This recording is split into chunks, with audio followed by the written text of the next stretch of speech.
India में बहुत सारी ऐसी बाइकें लॉन्च हुई हैं जिसमें से कुछ तो सुपर फ्लॉप रही हैं। तो आज हम जानते हैं ऐसी टॉप 5 फ्लॉप बाइक्स के बारे में, और हो सकता है इनमें से कुछ बाइक आप जानते भी हैं और कुछ बाइक नहीं भी जानते हो। तो इस वीडियो को पूरा एंड तक देखना। तो जो सबसे पहली बाइक है हमारी लिस्ट में वो है महिंद्रा की मोजो।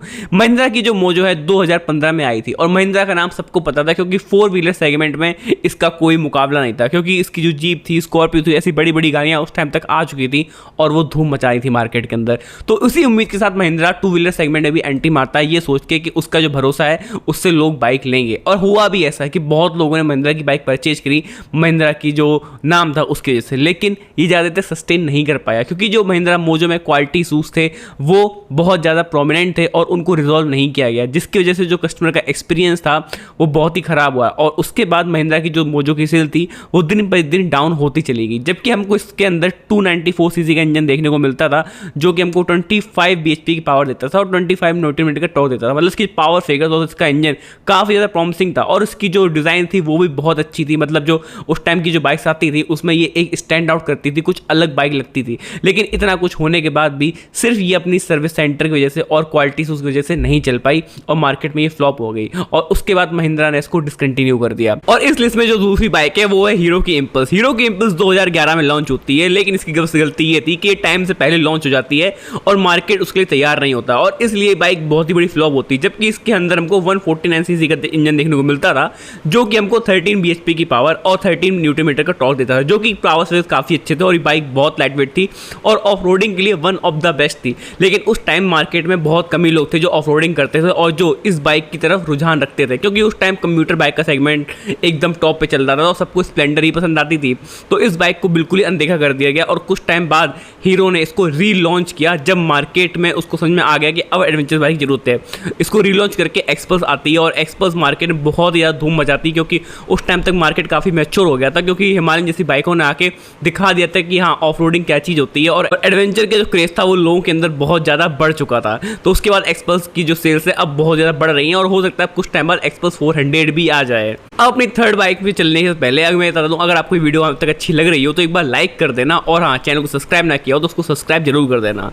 उसके बाद हमारे पास लिस्ट में सुजुकी इंट्रूडर, और ये बाइक आती है बजाज की एवेंजर कंपटीशन देने के लिए, और इसके अंदर हमको देखने को मिलता है 149 सीसी का इंजन जो कि सुजुकी जिक्सर में देखने को मिलता है। इसका इंजन अच्छा था, पावर फिगर्स अच्छी थी, और ये हमको 13.4 bhp का पावर देती थी और 13.8 न्यूटन मीटर का टॉर्क देती थी। उसके बाद भी ये एक फ्लॉप साबित हुई, जबकि इसमें जो फीचर्स थे वो भी एवेंजर से ज़्यादा थे। उसका मेन रीज़न था इसका लुक्स।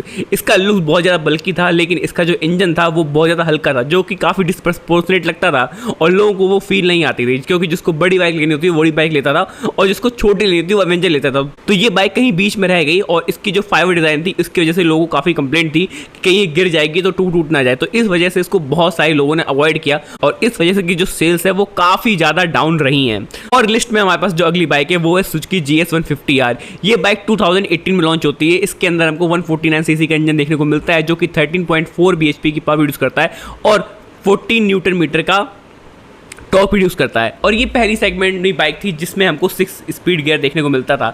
इतना सब कुछ होने के बाद भी जी ये बाइक मार्केट में कॉम्पिटिट नहीं कर पाई, क्योंकि उस टाइम का कॉम्पिटिशन था होंडा की यूनिकॉर्न का, और होंडा की जो बाइक्स थी वो अपने रिलायबल इंजन के लिए जानी जाती थी, और उस टाइम मार्केट में पल्सर का भी दबदबा आ चुका था और अपाचे जैसी बाइक जो होम ग्रोम थी वो भी आ चुकी थी। तो इतना ज़्यादा टफ कॉम्पिटिशन हो गया था इस लाइन सेगमेंट में, तो यंगस्टर में बहुत ज़्यादा क्रेज था पल्सर का और अपाचे का। तो लास्ट बाइक है हमारे इस सेगमेंट की वो है रॉयल एनफील्ड की तरफ से। तो कोई गैस हो तो वो पहले कमेंट कर देना, बट मैं बताने वाला हूँ वो है थंडरबर्ड 500। ये बाइक भी आप कह सकते हो कि थोड़ा सा टाइम के पहले आ गई थी, क्योंकि उस टाइम पे 500 कैटेगरी में सीसी में बहुत कम ही लोग थे जो उसको यूज़ करते थे। और ये बाइक आई थी 2009 में, और इसके अंदर हमको 499 सीसी का इंजन देखने को मिलता था जो कि हमको 27 bhp पावर देता था और 41 न्यूटन मीटर का टॉर्क देखा था। तो इसमें टॉर्क बहुत ही ज़्यादा हमको शानदार मिलता था, और ये बाइक प्रॉपर क्रूजिंग की तरह बनाई गई थी।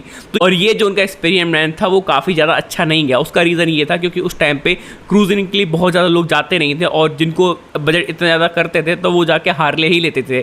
तो उस टाइम जो मिडिल क्लास थी वो इतना अफोर्ड नहीं कर पाती थी, और जो अपर क्लास थी वो हार्ले डेविडसन जैसी बाइक उस टाइम मार्केट में थी तो उनको प्रेफर करती थी। तो कहीं ना कहीं जो हाँ, थंडरबर्ड 500 थी वो सक्सेसफुल नहीं हो पाई। उसका एक रीज़न और भी था क्योंकि इसके अंदर वाइब्रेशन बहुत ही ज़्यादा थे और जो कि काफ़ी प्रोमिनेंट थे। तो इन सारी वजह से जो था थंडरबर्ड की सेल इतनी अच्छी नहीं हो पाई और उसके बाद इसको भी डिसकंटिन्यू कर दिया गया। और उसके बाद जो उसकी सक्सेसर आई मीटियोर 650 और मीटियोर 350 जिन्होंने काफ़ी अच्छा परफॉर्म किया। तो ये तो कुछ रही टॉप 5 फ्लॉप बाइक्स। अगर आपको अच्छी लगी हो ये सीरीज़ तो इसके पार्ट 2 के लिए कमेंट जरूर कर देना। और हाँ, इस पर टारगेट रखते हैं कम से कम 100 लाइक का और देखते हैं पूरा हो पाता है नहीं हो पाता है। एंड आई होप अगर आपने चैनल को अभी तक सब्सक्राइब नहीं किया होगा तो प्लीज़ सब्सक्राइब कर लेना क्योंकि बहुत मोटिवेशन मिलती थी वीडियोस बनाने के लिए। और मैं मिलता हूँ किसी आपसे अगली वीडियो में, तब तक के लिए जय हिंद जय भारत।